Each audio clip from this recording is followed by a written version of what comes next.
Alright, you and I are about to meet a rich slacker, who was perfectly fine doing absolutely nothing forever.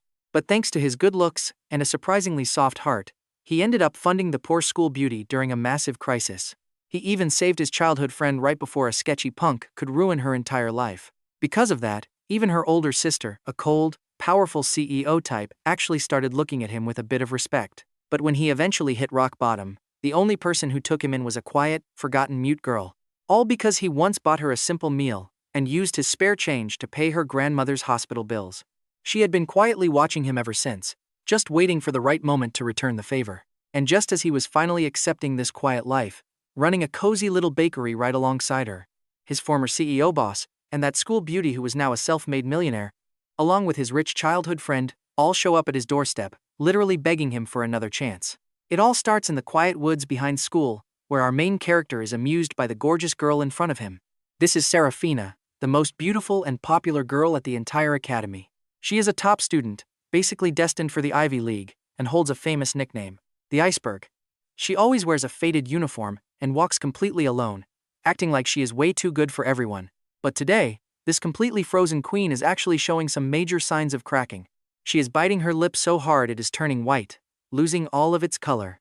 And she has dark circles under her eyes that no makeup can hide. Now pay attention here. She stands stiffly in front of him, and he quietly waits for her to speak. He has no idea why a model student wants to talk to a slacker, but he is guessing it is about money. Everyone knows his family is incredibly wealthy. Thaddeus. Her voice shakes slightly, but she tries hard to keep her cool. He just shrugs, letting her continue this highly dramatic performance. She takes a deep breath, forcing the words out of her throat with every bit of strength she has left. I need money. 600,000. My mother is sick and needs surgery immediately.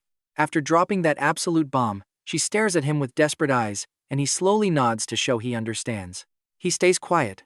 The heavy silence is broken only by the wind, almost as if mocking her desperate situation. Her face turns incredibly pale, and her remaining composure completely shatters. I can give you anything, she says, looking down to hide the sheer panic in her eyes. Her whisper is barely audible. My everything. Hearing those desperate words, he actually starts laughing.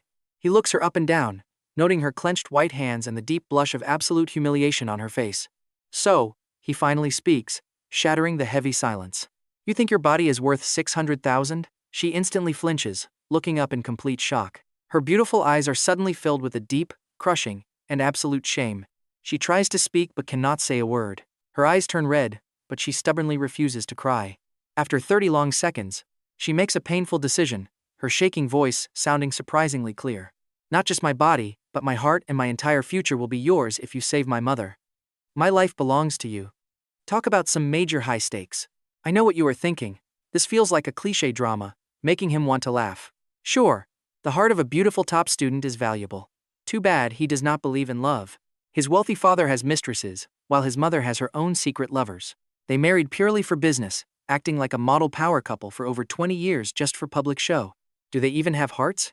No. So do not talk to him about love and affection. He is not buying it. He stands up, walks over, and completely towers over her. He can see her shaking eyelashes and the tears about to fall. He reaches out his hand. She squeezes her eyes shut in absolute terror, but he just gently flicks her forehead. And that is where we leave it. She is completely confused. All right, let's watch as I pull my hand back, shove it in my pocket, and ask Serafina directly to get this straight. Are you hoping I act like a total scumbag taking advantage of your crisis to buy you? Or do you want me to act like a nice guy and show some mercy? She is completely speechless, staring at me blankly with her mouth slightly open. Her brain is completely short-circuiting right now, but I have more than enough patience to just stand here and watch. Finally, she snaps back to reality, her shoulders dropping as she clings to a tiny shred of pathetic, desperate hope. Please help me, she whispers, literally begging, but I instantly shake my head and tell her flat out that I am no philanthropist.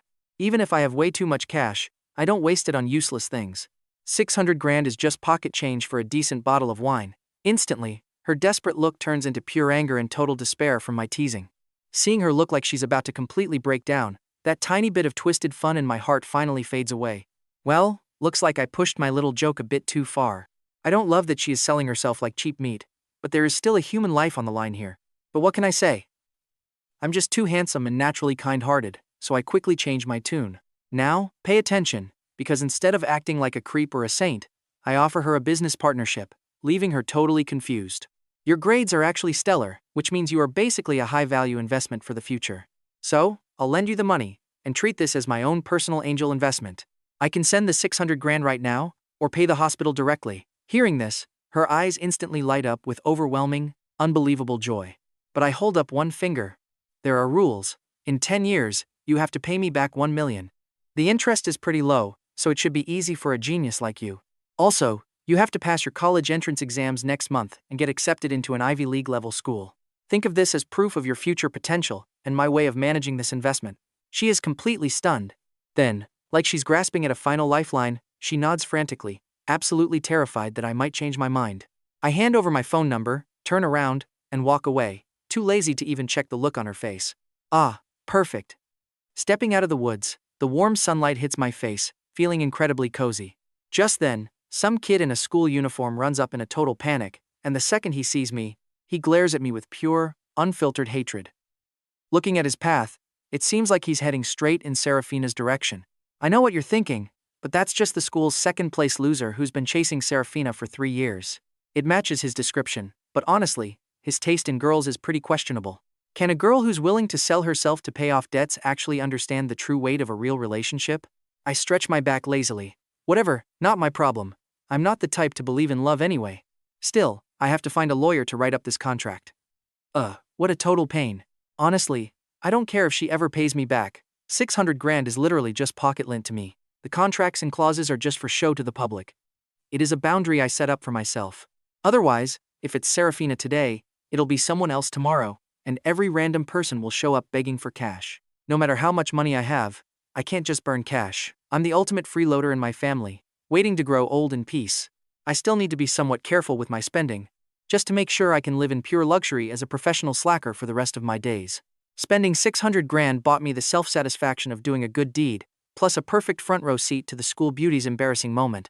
Honestly, it's not a bad deal, but if this happened every single day, I couldn't stand it. After speaking with my lawyer to set a time, I hang up and casually forward the contract straight to Serafina. Consider this matter completely finished. I head off to my actual destination, the school's clubroom. Peeking through the window, I can clearly see what's happening inside. My childhood friend Clarissa is chatting way too closely with a guy who looks like a total street thug. Her family and mine are old family friends, with very tight business connections. Technically, that makes us childhood sweethearts who grew up side by side, but that really doesn't matter. The real prize is Clarissa's older sister, Valeria. She's an absolute genius, gorgeous, and incredibly ruthless in business. And trust me, you and I would love her too, especially since her pocket money handouts are measured in millions. Let's dive into the life of a slacker like me whose only goal is sleeping, eating, and treating this girl like a walking ATM. Whoever pays me is a saint. Honestly, that is my ultimate motto. Plus, Valeria was marrying Alaric, my apparently perfect but totally spineless older brother. That meant she would officially become my rich sister-in-law very soon. With family ties locking this down, my life as a luxurious slacker was fully guaranteed. So, when Clarissa ruined her perfect grades and dropped to the absolute bottom, just for some local street thug, Valeria personally asked me to handle things. Right then, I knew I had to jump in and clean up. Hey, if you take their cash, you have to deliver. That is how you keep the free money flowing. But before I even opened the door, a guy with teary eyes rushed out and crashed directly into my chest. He stumbled back, glaring up at me with eyes dripping with pure humiliation and bitter defeat. I knew him. He was a broke student Clarissa sponsored, a smart, honest kid who deserved better. Seeing him like this, it was 10 to 1, a classic, tragic drama where the poor kid falls for his rich savior, but she loves a gangster. Watch closely, because I could not help but laugh inside. Kid, you are way too naive. Rich heirs like us throw money around just out of habit. It is just a fun pastime to flex our status. It definitely does not make us saints. If you want to thank us, climb the social ladder and pay us back with real benefits. That is how life works. But if you start catching feelings, you are just begging for a world of pain. Look at him now, heartbroken like a stray dog. I ignored him and pushed the cracked door wide open. Well, the show inside was already starting. Clarissa was draped over that punk Dax, giggling so hard she was practically vibrating. Dax had his hands wrapped way too low on her waist. As the door swung open, Clarissa froze. Seeing my face, her expression instantly turned into a deep scowl. Thaddeus, why are you here? She sat up quickly, her voice dripping with pure annoyance and defense. If you came to lecture me about breaking up with Dax, do not waste your breath. She stood up, scanning me from head to toe with absolute disgust in her eyes. A useless, lazy rich kid of the Sterling family, who can't even run his own life, has zero right to tell me what to do. I was not mad. Honestly. I wanted to laugh. Being called trash was a reputation I had carefully built for 10 whole years. Let us be real, why get mad? I pulled up a dusty chair, sat down, crossed my legs, and looked past her to lock eyes with the shady Dax. Nose ring, tongue stud, tons of piercings, and blinding neon yellow hair.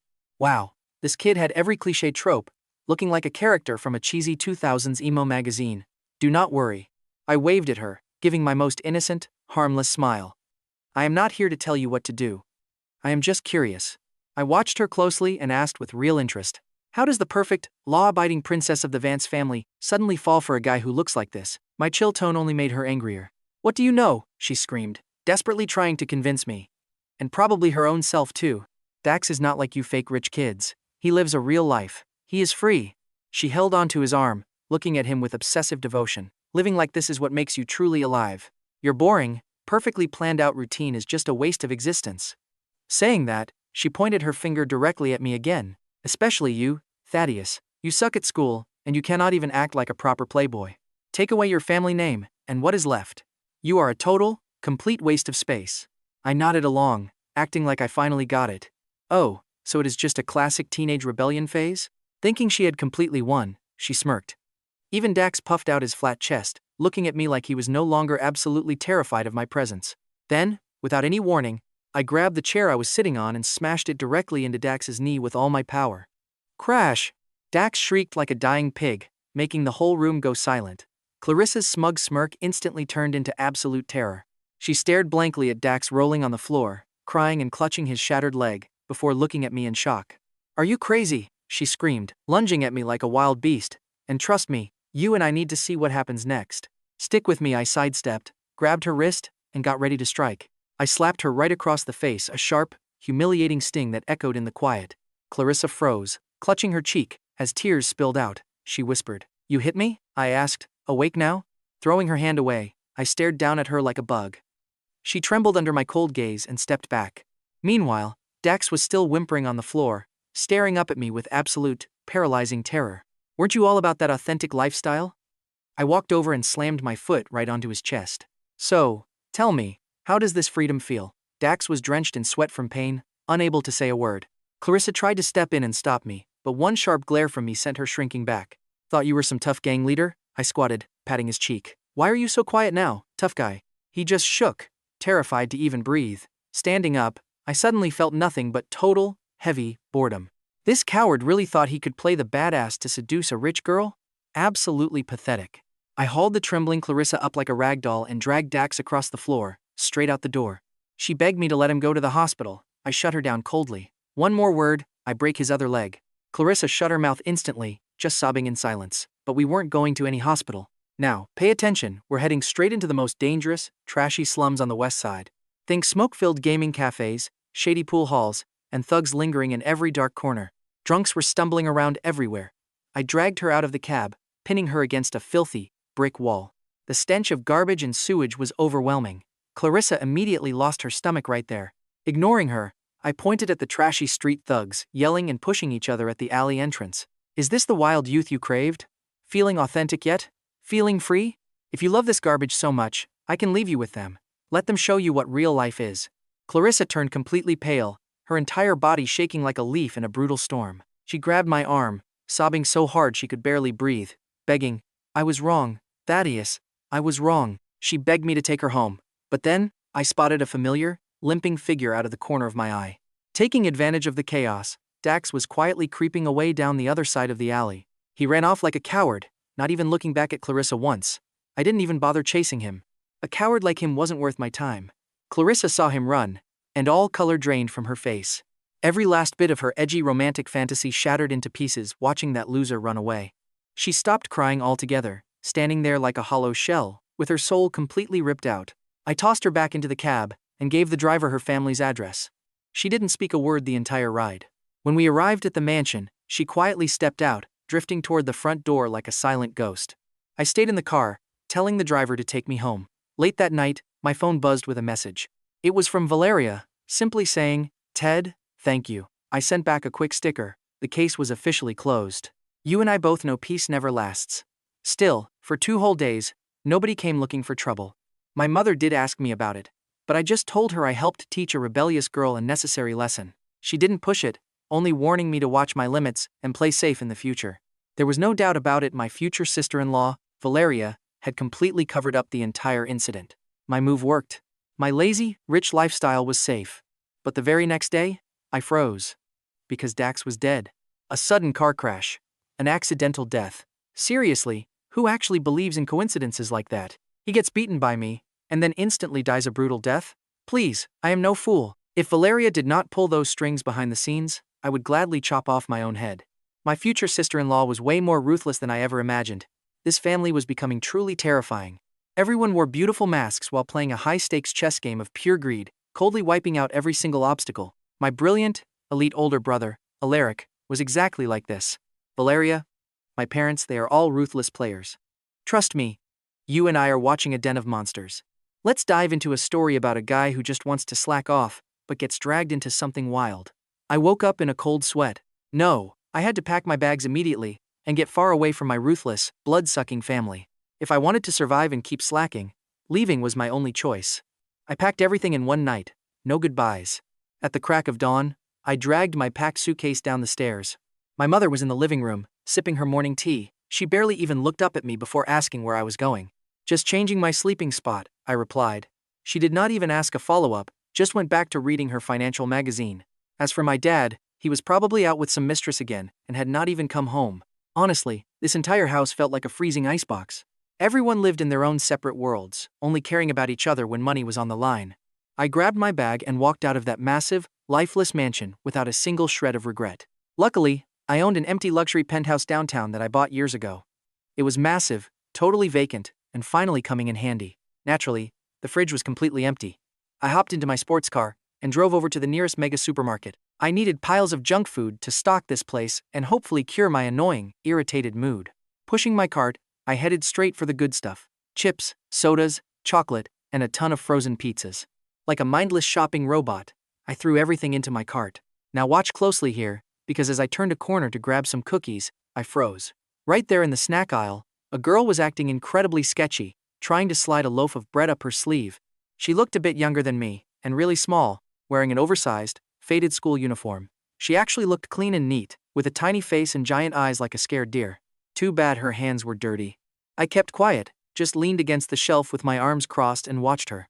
She kept struggling to hide it, but her sleeve was just too small, and the bread was way too big. She kept trying, beads of sweat forming on her forehead from pure anxiety. Finally, as if sensing my gaze, her movements froze and she slowly raised her head. Our eyes met. I did not say a word, just stared. 1 second, 2 seconds, 10 seconds passed. Right before my eyes, her face flushed bright red, then drained completely white. Her big eyes filled with panic, then sheer embarrassment, and finally a deep, crushing shame. The hand holding that bread was shaking violently. Plop, the loaf dropped right onto the floor. You and I can probably feel how mortified she was as she slumped down, head bowed, wanting the floor to swallow her whole. Seeing this, the joke suddenly was not funny anymore. I walked over, bent down to grab the bread, and tossed it right into my shopping cart. Then I started throwing cookies, candy, and chocolates from the shelves into my cart in one massive sweep. Soon, my cart was literally a mountain of food. I rolled it right back over to her. She stood there frozen, waiting for me to call security. I gently tapped her worn-out sneakers with the toe of my shoe. No money to eat, I asked. She kept quiet, shuddering slightly, before giving me a tiny, barely visible nod. But a second later, she panicked and started shaking her head frantically. I was starting to lose my patience. First you nod. Then you shake your head. Are we doing charades here? Just talk to me, I snapped, letting some annoyance slip. She flinched in terror and jerked her head up to look at me. Her eyes were red, filled with tears that she stubbornly fought to keep from falling. She opened her mouth, but only a few quiet, broken noises came out, before she frantically waved her hands in the air. I froze as the sudden realization hit me like a truck. She was mute. Seeing her look so completely helpless, all my impatience instantly vanished, replaced by a massive, heavy wave of self-loathing. Well, great. What kind of mess have I gotten myself into now? I just became the jerk who bullies a disabled girl. This is exactly the kind of memory that keeps you awake at 3 a.m. Without another word, I spun around and went to grab a second shopping cart. Milk, oatmeal, canned food, and plenty of instant noodles. I packed that second cart full of real food. Pushing both loaded carts, I jerked my chin toward the cash registers and signaled for her to follow. Trust me, she had no idea what was happening, as she stared at the food and then at me. Stick with me, you and I are about to see our rich main character grab her freezing, incredibly fragile wrist and drag her straight to the checkout, too lazy to explain anything. After paying the bill, I ended up carrying all the heavy bags myself. She followed right behind me like a lost puppy, clutching some of the lightest bags of snacks. I stuffed everything into the trunk and backseat of my insanely flashy sports car, got inside, and gestured for her to follow. She hesitated for a second before opening the passenger door to sit inside. Pointing to her own mouth, she shook her head, indicating she could not speak. I unlocked my phone, opened up the map, and handed it right over. Taking the phone, her tiny fingers poked at the screen for a long time before she finally pinned a location. It was the West Side slums, a rundown area I would never normally drive through. Without a word, I started the engine, and the car ride was terrifyingly quiet. She kept her head down the whole time, her hands desperately twisting the hem of her cheap shirt, looking exactly like a terrified bird trapped in a strange, dangerous world. Now pay attention, my car winds through trash-filled alleys and stops in front of a crumbling, dangerous apartment building that looks ready to collapse. I turned off the engine and helped her carry the groceries. The dark, damp stairwell reeked of thick mold and some other completely indescribable, awful odor. She led me up to the third floor and unlocked a cheap, peeling wooden door. The overwhelming, bitter smell of herbal medicine hit my face. This tiny room was completely bare, showing me nothing but 4 empty, cold walls. I was witnessing the true, real-life reality of extreme poverty today. On a broken wooden plank bed lay an emaciated old woman. The old woman lay still, her breathing so shallow and weak, it seemed like she could slip away at any moment. The young girl dropped her things and ran quickly over to the bedside, carefully tucking the blanket around the old woman with eyes full of deep worry. I finally understood. It was not that she had no money for food. It was that she had absolutely zero money to treat her sick grandmother. She probably stole that bread because she was starving to the absolute limit, refusing to touch her family's medical funds. Tesk, another tragic drama about poor people. And I am the kind of guy who absolutely despises tragic stories. After checking on her grandmother, the girl walked up to me and bowed deeply. She picked up a battered notebook and pen from the table, writing something down in a frantic rush. When she finished, she handed me the notebook, showing a line of surprisingly neat, elegant handwriting. Thank you. How much did all of this cost? I promise to pay you back in the future. I know what you're thinking, pay me back? I wanted to laugh. With what? By going out and shoplifting again? Without saying a word, I pulled out my phone and dialed my family's private assistant. The awful smell of poverty and sickness in this room was giving me a massive headache. Right now, I wanted to throw my money at the problem and leave as fast as possible. Wang, book a VIP ward at the downtown hospital immediately. Within 15 minutes, get an ambulance over to this rundown West Side apartment. I will text you the address. Charge all expenses directly to my personal account. I gave the short, direct orders and hung up. The call took less than a minute, leaving the poor girl completely frozen in absolute shock. She stared at me with her mouth open, forgetting to cry or even write. I totally understood her reaction. To her, things she would have to exhaust her entire life hoping to achieve were resolved by me with a single phone call. The harsh disparity of this world is sometimes just that brutal. What are you spacing out for? I kicked the duffel bag near her feet. Pack up your things, get ready to go to the hospital right now. Snapping out of her shock, she immediately began packing in a frantic rush. Honestly, she did not have much to pack anyway. Just a few faded old clothes and a chipped metal cup. The ambulance arrived in no time, and the paramedics gently moved the sick old woman onto a stretcher. From beginning to end, the girl gripped the corner of my shirt tightly, as if terrified I would suddenly vanish. I felt a bit awkward, but I did not shake her off. Arriving at the hospital, everything was arranged perfectly. A luxury private room, constant care, and a top team of doctors immediately began analyzing her condition. I stood outside the bright, spotless ward, watching the busy doctors and nurses inside, while she sat by the bedside, looking both terrified and overflowing with deep gratitude. The heavy depression in my heart from Daxie's passing actually seemed to clear up. Spending money really does buy you a great mood. Just then, she gently tugged on the corner of my shirt again, holding up that battered notebook to show me. How can I repay your kindness? I never asked you to, I said, leaning back. Trust me, you're going to find her stubborn reaction just as amusing as I did. She panicked. She scribbled furiously in the notebook, her handwriting turning messy as she wrote that she could not take my money. Staring at those words, calling me a good person, the smirk on my face only grew wider.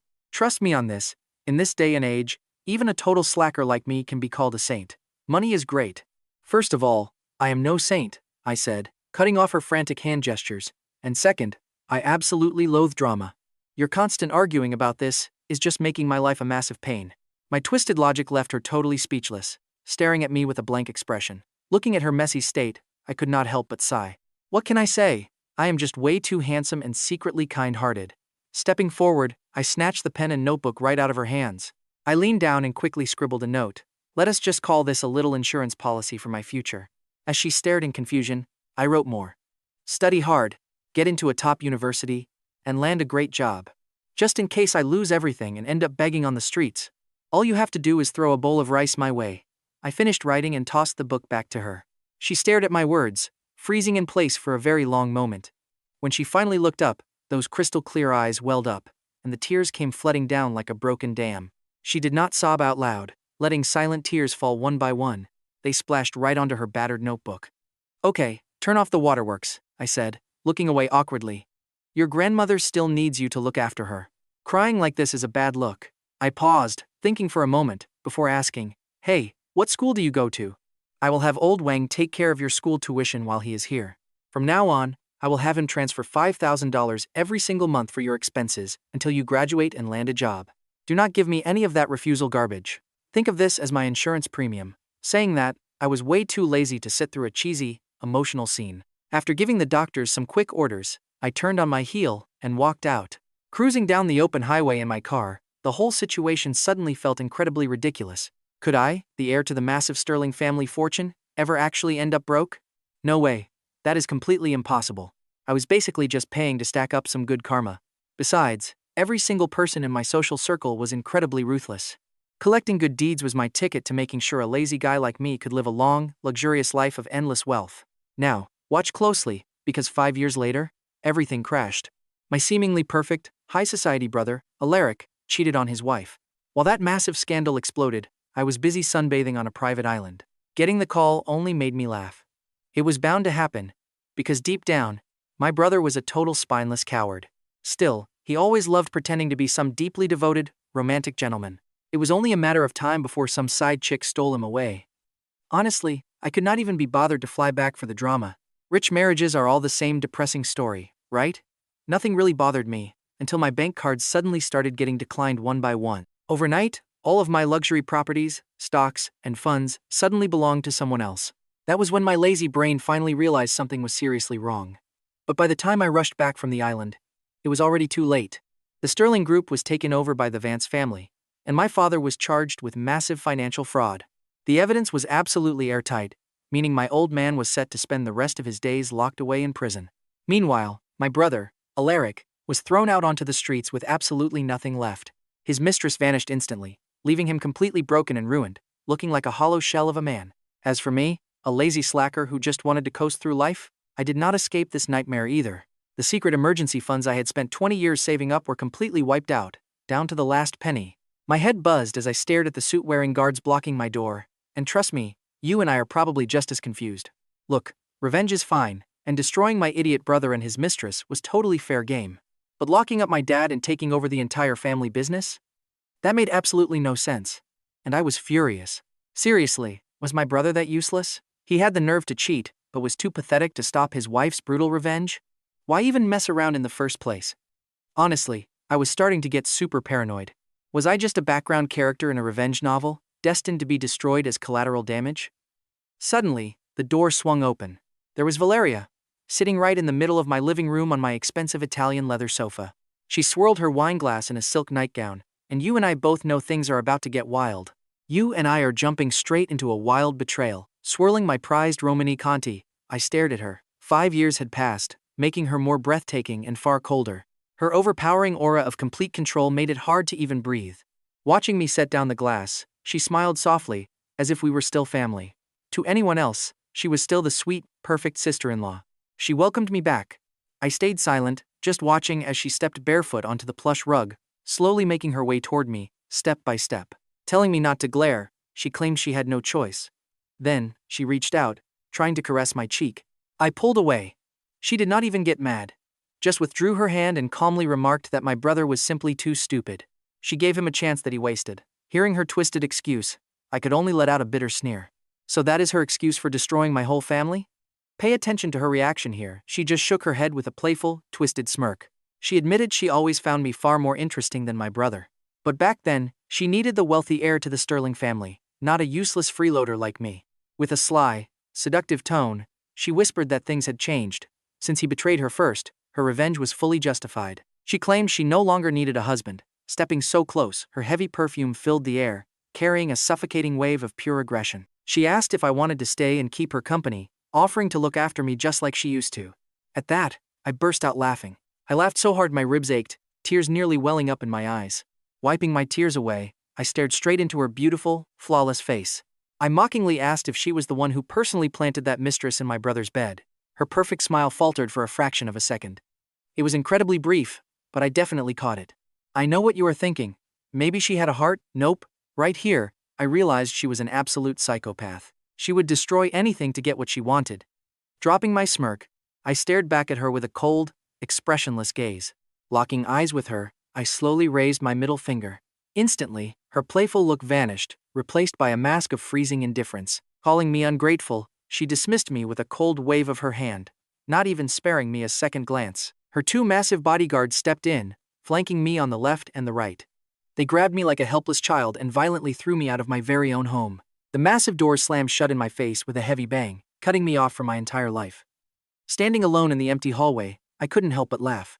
Had I actually fallen for her lies and agreed to become her little lapdog, she would have discarded me the second she got bored. I knew I stood zero chance of outsmarting her. Even my brilliant, cunning father fell right into her trap. A spoiled slacker like me, who only knew how to party, had no business trying to fight her. My only goal now was to stay far away from that psychopath and keep myself alive. Patting my pockets, I pulled out my phone. Surviving without a single dollar was my new reality. I scrolled through my contacts, looking for the fake friends who used to kiss my feet. I dialed the first number. "Greeting, young Master Joe," I introduced myself. The other end went silent for 3 seconds before a tense, cautious voice answered. He claimed I had the wrong number and instantly hung up on me. I froze, letting out a self-deprecating laugh. I called the second contact, getting the exact same reaction. Then the third, and the fourth. They either claimed it was a wrong number or outright blocked me. Talk about fake friends. Leaning against the cold concrete, I slowly deleted every single one of those fake friends from my contact list. Soon, only a few inactive family numbers remained on my screen, never to connect again. With nothing left, I sold off every valuable possession I had. In total, I got less than $100,000. In my old life, that would not even cover one night of heavy drinking. But now, it was my entire life savings. I desperately needed a real job. Wandering aimlessly through the busy streets, I racked my brain for a solution. Before I knew it, I was standing outside my old luxury apartment. Staring up at the glowing penthouse suite that used to be my home, I could only manage a bitter, painful smile. I walked away.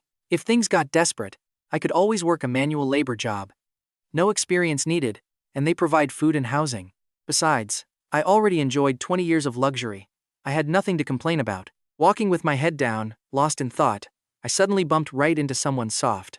A sweet, gentle scent filled the air. I quickly looked up to apologize, but froze as my gaze locked with a pair of stunning, crystal-clear eyes. It was a beautiful girl in a white tee and jeans. "Trust me, you and I are about to see her change his entire world." "All right, you and I are starting with this girl who recognizes our hero, even though he cannot remember her face. The moment she realizes it is him, her eyes light up.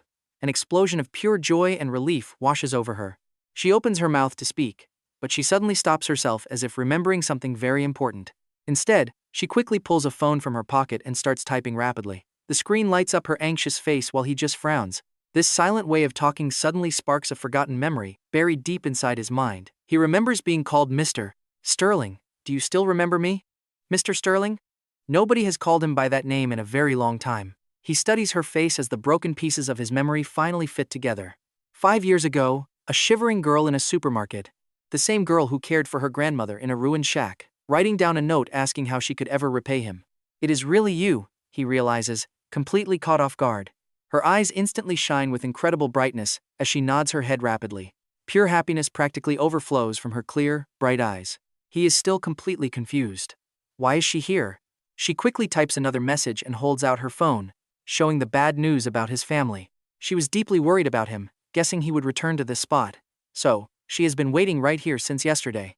His chest tightens, struck by an emotion that is hard to explain, but incredibly deep.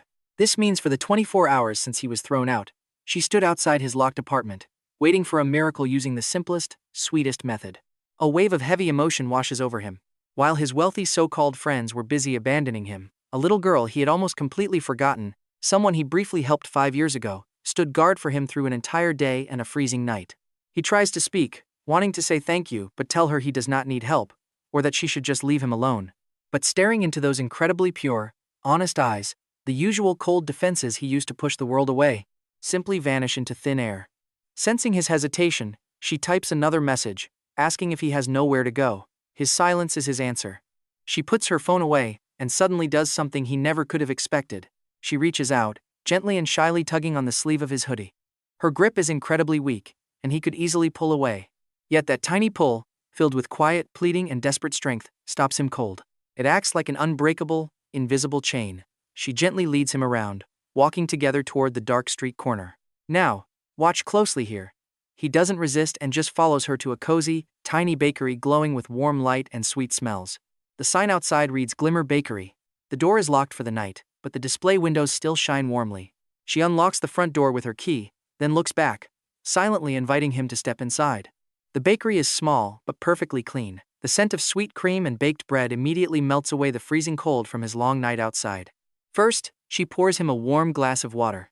Then she reaches under the counter and grabs a plastic folder, pulling out a yellowed, faded piece of paper and sliding it right over to him. It is a note from 5 years ago, covered in his own messy, scribbled handwriting. A silly promise that if he ever hit rock bottom and ended up begging, she should just toss a bowl of rice his way.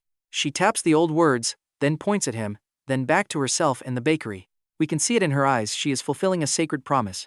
Finally, she turns to retrieve a warm, fresh croissant from the oven. She breaks it right down the middle and hands half of it to him. No pity, no sorrow, just a silent gesture that says, "It is my turn now." He looks at the bread, then into her bright eyes, thinking even if he has to screw bolts in a factory, he will survive. He takes a bite. The taste is nothing like the expensive luxury food he is used to, but it brings him an incredible, deep peace of mind. "Are you still hiring here?" he asks quietly, his voice so rough and hoarse he barely recognizes it. The girl freezes in shock. But a second later, a massive, brilliant smile lights up her face as she nods eagerly. That day, the messy first chapter of his life closed, and his new path became locked to this small bakery called Glimmer. And his new boss? The quiet, mute girl he thought he would never see again. Her name is Elara. A truly beautiful name. Using the money he gave her years ago and her own college savings, she opened Glimmer Bakery on this old street. It is small, but business is actually pretty good. The friendly neighbors always stop by to buy bread, and honestly, you and I are just glad he finally found a home. It is hard for a young girl to live all alone, so having help is great. Let's dive into his story. Standing there in a silly bare apron clumsily bagging fresh bread, those words barely registered with me. My heart did not even skip a single beat. Seriously? Put their minds at ease? How on earth does a useless, clueless freeloader like me make anyone feel safe and relaxed? But honestly, my showing up did actually make things easier for her. At least now, heavy chores like lugging massive flour sacks did not require a skinny teenage girl to break her back trying to lift them. After closing, we would head upstairs to her tiny apartment. If her old place was basic, this space was even emptier. It literally had nothing but 4 bare walls. Just a table, 2 chairs, a sofa, and a tiny balcony room. My bedroom was smaller than my old mansion's master bathroom, yet I somehow slept better there than I had in over 20 years. No lies, no fake smiles. Just the sweet smell of baking bread drifting from below. Step by step, I was finally learning how to live like a normal person. Don't blink, because what happens next is absolutely hilarious. I had to learn how to sweep without raising dust and cook without exploding the kitchen. Of course, I messed up constantly, like the time I used salt instead of sugar and ruined a whole pot of sweet red bean paste. She tasted it, her small face scrunching up instantly, but she did not spit a single drop out. She just quietly downed a huge glass of water, grabbed her notebook, and wrote down that the flavor was very unique, and that next time I should use less sugar. Seeing her so serious made me want to laugh and cry. I grabbed the bowl and threw it away. Right then, I decided it was time to learn sign language, mostly because watching her constantly write things down felt like a huge waste of ink. So, I went out and bought some study books. While she slept, I would stay up in my cramped room, staring at my phone screen and practicing the hand movements until dawn, starting with basic hellos, to wishing her sweet dreams and praising her hard work. The very first time I clumsily signed good morning to her, she froze completely in her tracks. Her quiet eyes suddenly lit up, as if a brilliant star had just been dropped right into them. She lifted her own hands and signed back with absolute sincerity, wishing me the same. I know what you are thinking, but in all my 20-something years, nothing had ever felt this incredibly rewarding. From that moment on, Our quiet lives together just kept getting better and better. I transformed from a complete kitchen nightmare into a highly skilled baker who could knead dough, whip perfect cream, and frost gorgeous cakes. Our little shop began to boom. We actually bought the space next door to expand the bakery. Soon, my bank account had grown so much that I easily had enough money to move out and rent my own place. A few times I tried to bring it up with Elara, but the words always got stuck in my throat. Where would I even go? What would I eat? Living alone is incredibly boring. Besides, she is still a young girl living alone. I can still protect and help her, right? I kept making up all these convenient excuses in my head to stay, and happily, Elara never once asked me to leave. She seemed to just accept my presence as a given, the same way she expected the sun to rise or her windowsill plants to grow. Love was something I never believed in. My father was the ultimate proof of that, but this peaceful life with her was addictive. I shook my head, forcing those chaotic thoughts away. It was almost lunchtime, and I needed to cook. She had been coughing lately, so I wanted to make her something warm. I decided to brew her some warm pear tea.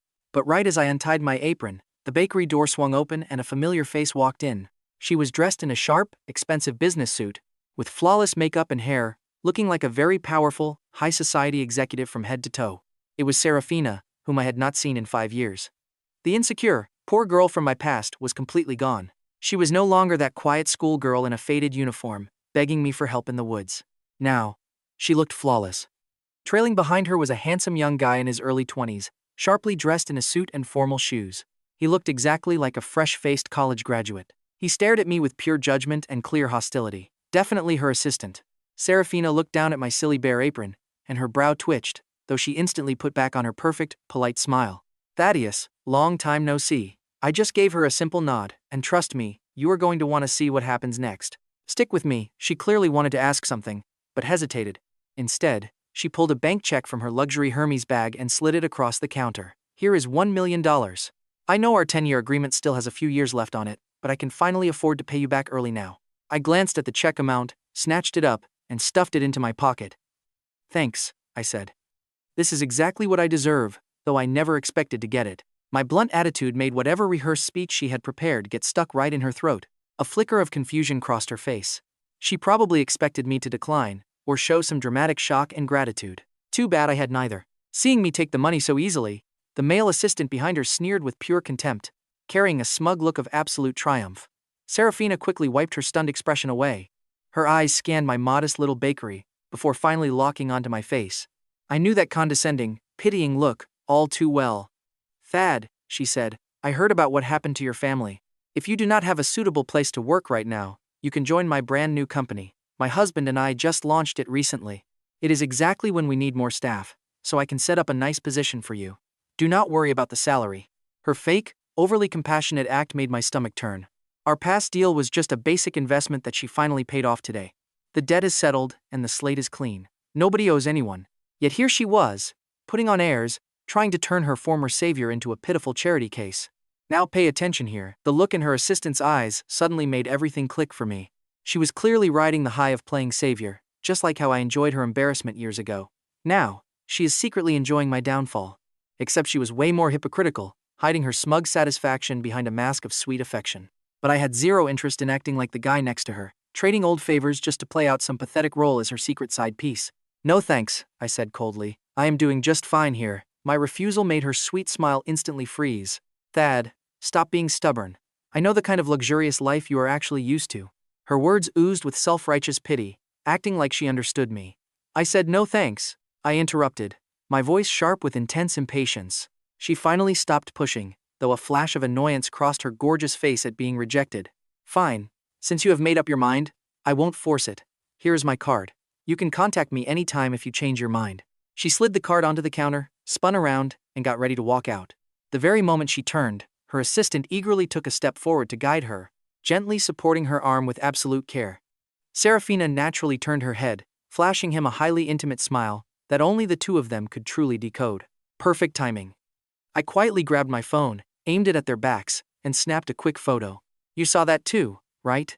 In the photo, his hand is practically glued to her waist, and looking closely at her expression, absolutely nobody would believe she was just smiling at an ordinary subordinate. Take care, I said, waving them out with my phone. Serafina then strutted out the door with her loyal assistant. Once their black Porsche sped away, I spent 2 minutes online to find her husband's public email address and sent him that photo anonymously. Once the email sent, I completely wiped the photo and my digital footprint. I felt so much better. I don't care if you act like a side piece, but since you dared to glare at me, I am causing some major drama. With my revenge complete, I headed upstairs to cook lunch. Eating quietly with Elara helped me calm down. Downstairs, I leaned against the counter, planning how to invest this unexpected $1 million. The feel of the check was incredibly real, and the bold numbers on it were practically blinding. How long had it been since I held this much money? At least we can finally stop scraping by and living so tight. Plus, I could finally buy the new bakery equipment Elara wanted. The more I thought about it, the happier I felt. $1 million never felt so incredibly useful. Right then, the shop door's wind chime suddenly jingled. A sweet, fake voice suddenly interrupted my thoughts. "Thad," she called out. I looked up and saw Clarissa. Business was surprisingly busy with old faces today. She wore a pristine white dress, her dark hair cascading down her shoulders, trying to look fragile and innocent, like a pure flower untouched by the harsh world.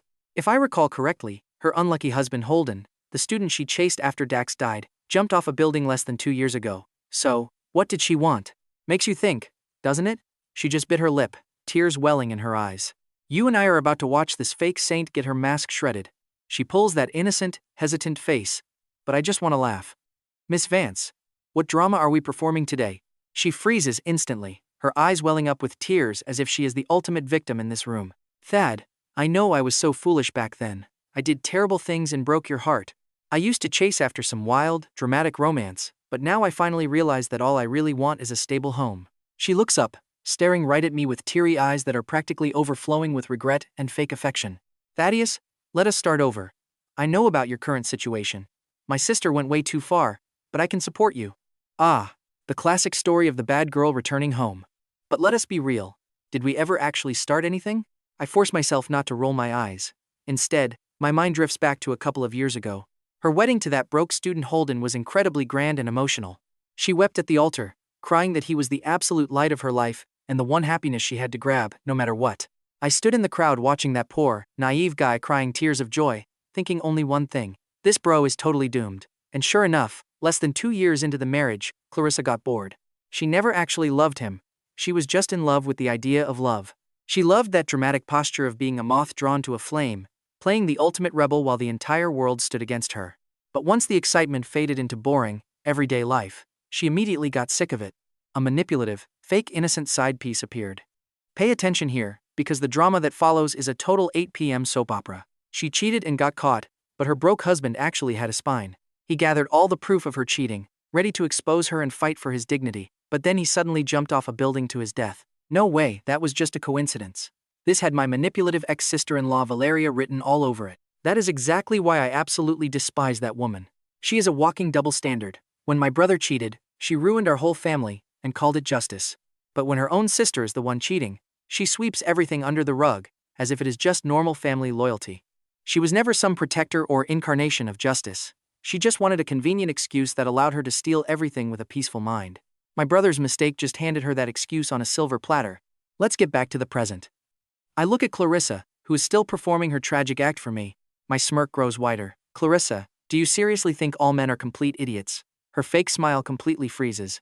I speak slowly, noting that her husband's funeral looked incredibly expensive on the news. You sobbed like your heart was shattered, making everyone pity you. Her face begins to drain of color. Too bad, I say, suddenly changing my tone.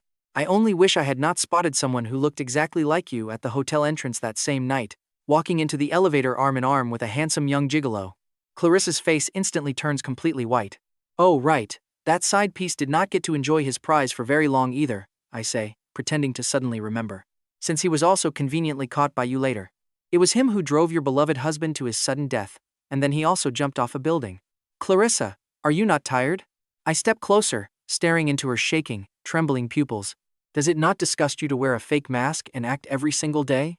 I back her up until she hits the doorframe, her entire body shaking like a leaf. She stammers that I am just talking absolute nonsense. She tries to glare at me to look tough, but her voice is completely weak and empty. I am done wasting my breath on her. I am not even worried about her seeking revenge. A woman who is so incredibly addicted to playing the role of the innocent, holy saint would never allow herself to lose her cool and strike back out of sheer embarrassment. Her perfect reputation is more important than her life. She has worn that mask for far too long. It is basically glued to her skin now. Get lost, I snap, and she reacts as if she just got a death row pardon. She stumbles out looking incredibly pathetic. Now, you might be wondering how I know all this secret dirt. Back when I was just the lazy second master of the Sterling family waiting around to die, my favorite hobby was digging up filthy rich people drama, watching these high-class elites do incredibly dirty things behind closed doors. It gave me a strange sense of superiority, seeing that they were not even acting human. So even if I just wanted to be a useless piece of trash who eats, drinks, and waits to die, there was absolutely nothing for me to feel guilty about. Trying to remain a normal human being while surrounded by a bunch of literal monsters, does that not count as working hard to survive? Let's dive into this together. Quiet finally returned, and I exhaled a long breath, releasing 5 years of accumulated bad luck. Soft footsteps echoed from the stairs as Elara walked down, carrying a bowl of freshly made sweet dessert. Walking over, she handed me the bowl and immediately picked up her notebook from the table to write down a question. Your friend? I shook my head. Not really, I just used to know her. She wrote another quick line on the page. You look unhappy. I looked into her bright eyes, seeing no pity, just genuine, heartfelt care. I accepted the warm, steaming bowl of dessert from her. The soothing heat radiated through my hands, warming me to the very core. No, I gestured, shaking my head and setting the bowl down. Using my slightly rusty sign language, I quickly gestured to her. I am doing great. She understood immediately. A bright smile lit up her face, and she raised her hands to sign back with real sincerity. That is good then. Warm sunlight spilled through the display window, wrapping around both of us. The cozy, familiar scent of fresh cream and baked bread filled the room. I looked down and took a slow sip of the sweet soup. Wow, absolutely delicious. From that moment on, I completely stopped caring about my old high society crowd and permanently severed all ties with them. Now, I just wanted to build a good life with Elara, running our little bakery and taking things one peaceful day at a time. Every morning at 5 o'clock, I woke up 30 minutes before her to go downstairs and prep our first batch of fermenting dough. By the time she came downstairs rubbing her sleepy eyes, the kitchen was filled with the cozy smell of wheat, and the hot water was ready. She would always sign good morning first, then effortlessly tie her apron around her waist and start crafting the day's special desserts. We barely spoke, but our teamwork became incredibly smooth. She took charge of the delicate icing, piping, and beautiful artistic decorations, while I handled all the physical heavy lifting and ran the register. Whenever things got super busy and she started stressing out, I would quietly lower the air conditioning and slip an ice-cold water into her hand. When she took the glass, her cool, soft fingers would sometimes brush against the back of my hand. I began noticing every tiny habit of hers, and I finally stopped hiding from my past life. She stopped trying to nervously guess what I was thinking. Our days were so full, working in the bakery together. At night, she showed me how to bake complicated pastries, while I taught her funny slang signs I found on the internet. Sometimes she laughed so hard, she practically doubled over. That quiet, silent laughter was truly the most beautiful thing in the world. My signing became increasingly fluent. Eventually, we did not even need pens or spoken words to stay up talking the entire night. Now, watch closely here. I gestured that our regular older customer bought cake again, claiming it was for his granddaughter. She signed back, asking if I believed him. No way, I replied, it is definitely for his wife. We both laughed. This incredible connection made me feel so peaceful. That was when I began seriously asking myself a major question. I wanted to marry her. I had never believed in true love, but I started realizing that some people are just built to stay together. I simply wanted to keep living this exact life with her, and I wanted everyone to know that she was my person. I wanted the right to take care of her when she fell ill, and to still be right there as we both grew old. 3 months later, on her birthday, I finally confessed, or rather, I popped the question. I kept the whole plan a secret, and set up a surprise. When she walked down that night, the shop was glowing with candles. I had actually crafted our regular paper cake boxes into beautiful, warm lampshades. Soft, warm light glowed through the colorful paper wrapping. She froze at the bottom of the stairs, covering her mouth in shock. I stepped toward her, dropped to one knee, and pulled out a diamond ring. It was not incredibly expensive, just the very best I could afford. Elara, I do not know how to say fancy, romantic things. I do not care about cheesy, forever vows. I just want to be with you, running this bakery until we are both too old to walk. Are you willing? She burst into tears, and honestly, you and I would have cried seeing her heavy teardrops hit the floor. She nodded rapidly, extending her hand so I could slide the band on. Admittedly, the ring was a little too large. Her fingers were so thin, but she tightly clenched her fist so it would not fall off. I held her, breathing in her soft scent. Right then, I realized my entire 20-something years of life were just a long, painful build-up to finally meeting her. Our wedding was incredibly simple and small, only inviting our close neighbors along with the few classmates and friends we still kept in touch with. Those wealthy former friends who avoided me like the plague were obviously left off the guest list. And as for my mother, Ever since she married her lover in a heartbeat, she never reached out. And neither did I. And honestly, you and I know some broken bonds should stay broken. Alright, let's jump into a story where our guy didn't care about showing off or saving face. All he wanted was to give Elara a beautiful, dignified wedding. Right before the big day, I cleaned myself up at the barber, bought a nice suit, and we picked out Elara's wedding dress together. When she tried it on, she was absolutely glowing, and looking at her in the mirror made everything feel so unreal. This angelic girl was actually marrying me, and when the wedding day finally arrived, everything went incredibly smoothly. Elara's grandmother was doing much better, even sitting up in her wheelchair to attend. She held my hand, weakly whispering her thanks for taking care of her little Elara, which made me feel kinda shy. Honestly, she is the one taking care of me, but her hand shook during our ring exchange. I gently held her hand and whispered in her ear not to worry, since it was just a formality, and she instantly laughed. All her tension washed away. Then the officiant asked me if I, Thaddeus Sterling, would take Elara as my wife, in wealth or poverty, sickness or health, to love, respect, and protect her. I said I do, and then the officiant turned to Elara, asking if she would take me as her husband, in rich or poor, in sickness or health, to cherish and protect me. Elara could not speak. Watch closely as she nods vigorously and uses sign language to say I do, leaving the officiant completely stunned. Seeing him lost, I smiled and translated, telling him she said yes, which brought a warm round of applause from everyone. She blushed like crazy when it was time to kiss, so I gently touched her lips, soft as a feather, like she might break. I whispered for my new wife to guide me well, and she just giggled in my arms, her shoulders shaking with joy. During the reception, our neighbor had a few too many drinks, grabbed my hand, and told me I got a great wife and need to treat her right, which I already knew. My old classmates were thrilled too, lining up to toast us and offer their congratulations. An old roommate of mine walked up and told me I changed, saying I used to have this attitude like I never cared about anything. But now, I actually looked like a normal person, so I glanced over at Elara chatting with her grandmother, and smiled, admitting it was because I finally have something worth caring about. Now, let's see what happens when the wedding finally ends.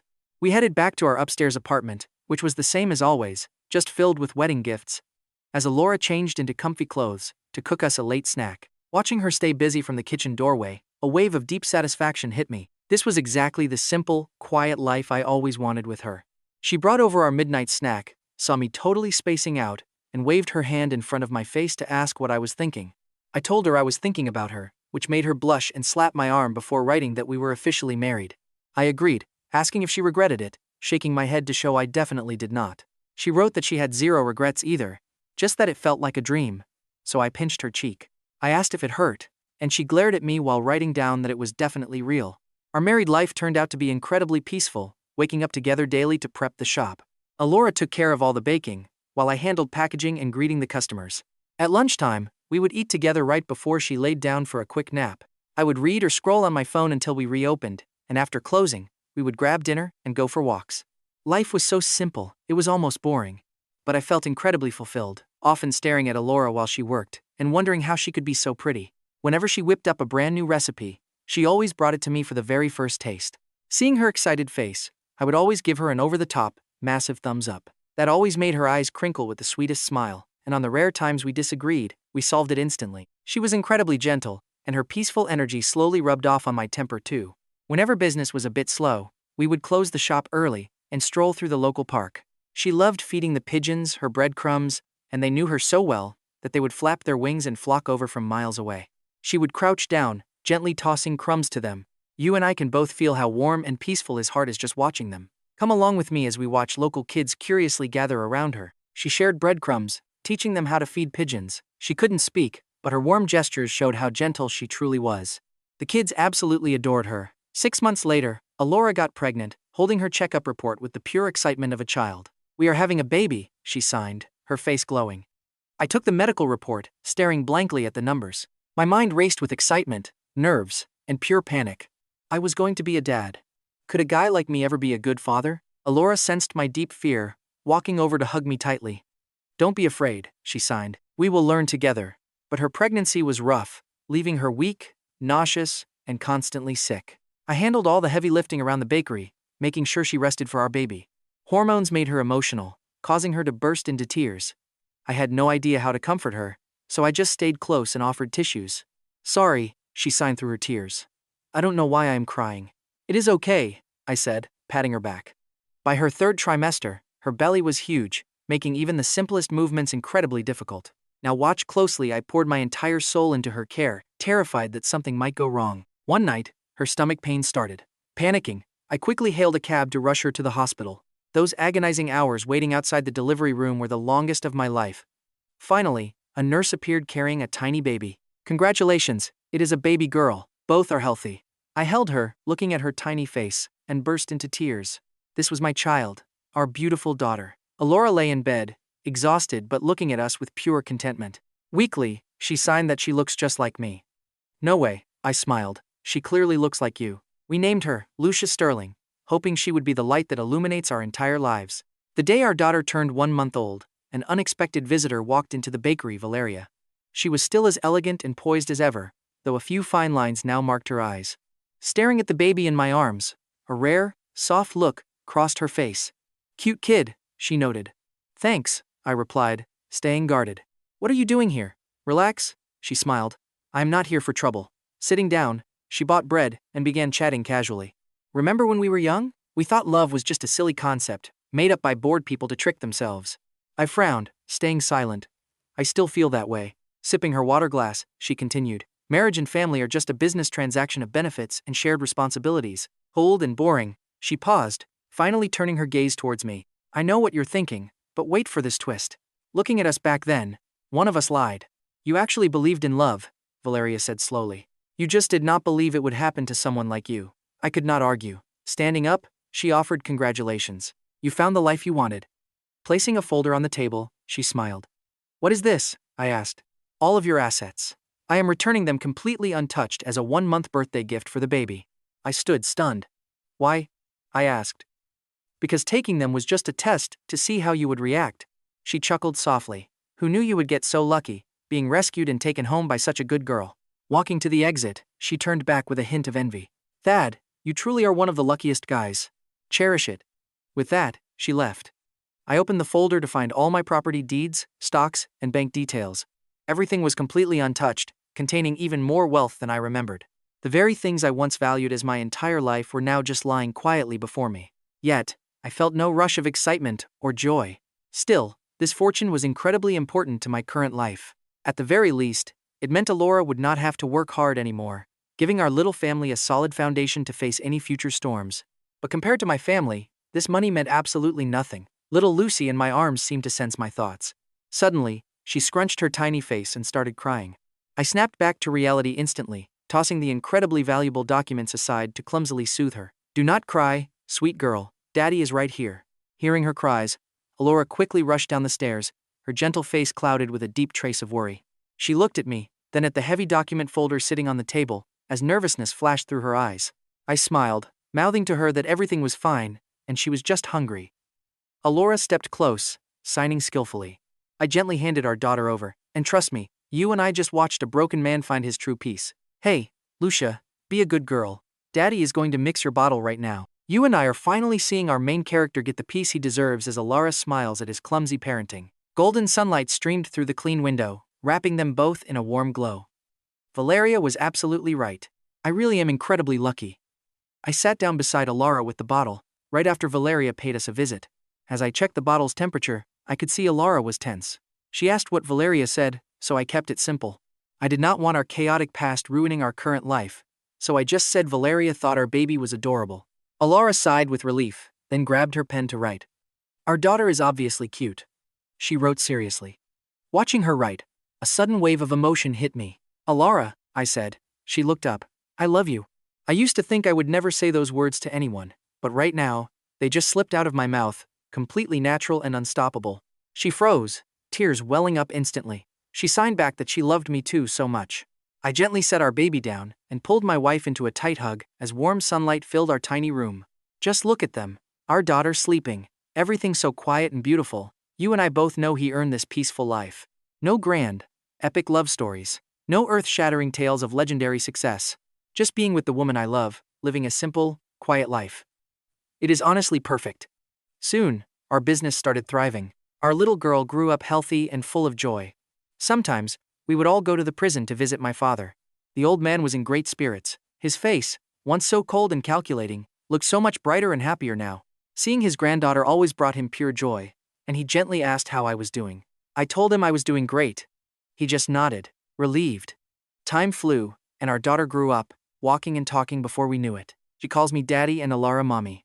Our little family of 3 just lives our quiet, simple lives together. No wild drama or crazy suspense. And honestly, you and I both know that is the happiest ending he could ever ask for.